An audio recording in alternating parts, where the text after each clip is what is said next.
كتير من المشاريع بتبدأ تسوق وهي مش عارفة بتسوق لإيه فعلا.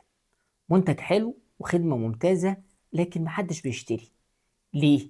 لأنه التسويق مش بيبدأ من المنتج ولا من المميزات. التسويق بيبدأ من القيمة اللي بتخلقها في حياة العميل. وده هيكون موضوع حلقتنا النهاردة.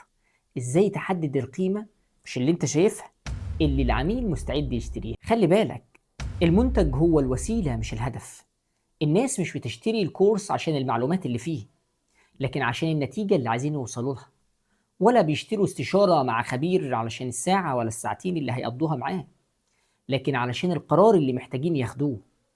القيمة مش في اللي بتقدمه، القيمة في اللي بيحصل بعد ما بتقدمه. وعلشان كده التسويق مش بيوقف عند سؤال مين العميل، لكن بيسأل هو عايش ايه وحاسس بايه، وايه الحاجة اللي مش بيحكي عنها لكنها مأثرة فيه. مش دايما الناس بتشتري علشان تحل مشكلة مباشرة، لكن ساعات بنشتري علشان رغبة أو إحساس داخلي، أو حتى لإثبات شيء لنفسنا أو لغيرنا. التسويق الحقيقي اللي بيبدأ من دوافع الإنسان، مش مواصفات المنتج.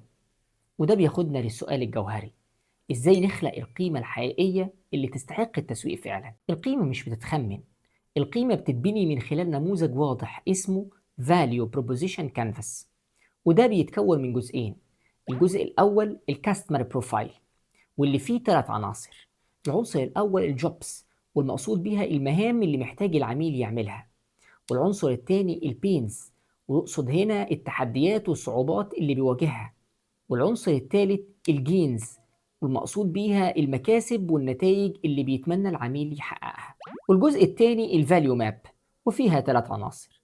العنصر الأول البرودكتس اور سيرفيسز، الخدمات أو المنتجات اللي هتقوم بعمل المهام اللي محتاج العميل يعملها. والعنصر الثاني البين ريليفرز، واللي فيها حل للتحديات والصعوبات اللي بيواجهها. والعنصر الأخير هو الجيم كرييتورز، وفيها بتضمن القيمة تحقيق المكاسب والنتائج اللي عايز العميل يحققها. كل ما قدرت توصل لتطابق ما بين الجزئين، كل ما كانت القيمة حقيقية وسهلة التسويق. تخيل 2 بيقدموا نفس المهارة، تدريب على العروض التقديمية. الأول بيقول هعلمك باوربوينت وطرق العرض، والتاني بيقول هخليك تقدم عرض يقنع المستثمرين يمولوا لك. الاتنين بيقدموا نفس المهارة، لكن الأول بيبيع ميزة فيتشر، والتاني بيبيع قيمة. ولو احنا طبقنا المثال ده على الفاليو بروبوزيشن كانفاس اللي اتكلمنا عنه، هنلاقي انه الأول حدد العميل وعرف انه المهمة اللي عليه انه يعمل عرض تقديمي، وبتواجهه تحديات وصعوبات لانه مش متعلم المهارة.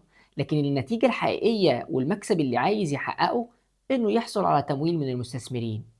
علشان كده قدر يحدد القيمة ويقول هخليك تقدم عرض يقنع المستثمرين يمولوا لك. وعشان تعرف إذا عندك قيمة حقيقية وسهلة التسويق ولا لأ، محتاج تسأل 3 أسئلة.